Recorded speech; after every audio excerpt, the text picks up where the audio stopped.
வணக்கம்.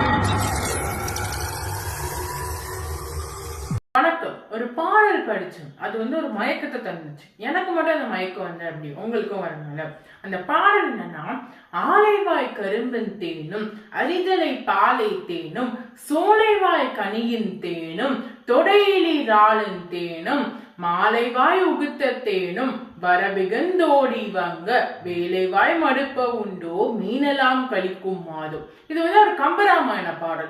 கம்பர் என்ன சொல்ல வராங்கன்னா, கரும்பை புளியும் போது ஒரு கரும்புல இருந்து நிறைய சாறு வருதா.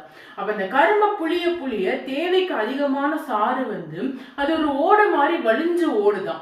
அது அந்த தென்னை பனை இது வழியாலாம் ஓடும் போது அங்க கல்லுக்காக கட்டியிருக்க கலையும் அப்படியே ரொம்ப ஊறி அதுல இருந்து அப்படியே கொஞ்சம் கல்லு கீழே ஊத்துதான். இந்த ரெண்டுமே கலந்து போய்கிட்டு இருக்கும் போது பூல தேன் ரொம்ப பெருகி பூவோட அந்த பாரம் தாங்க முடியாம அப்படியே தேனெல்லாம் கீழே கொட்டுதான்.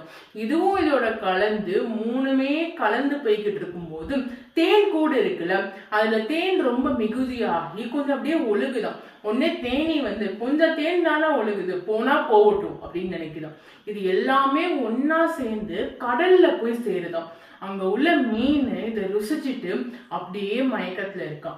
மீன் மட்டுமா மயக்கத்துல இருக்கு? கம்பரோட தேன் தமிழ்ல நம்மளும் தானே மயக்கத்துல இருக்கும். ஒரு நாடோட வளத்தை எவ்வளவு அழகா மறைமுகமா சொல்றாங்கன்னு பாருங்களேன்.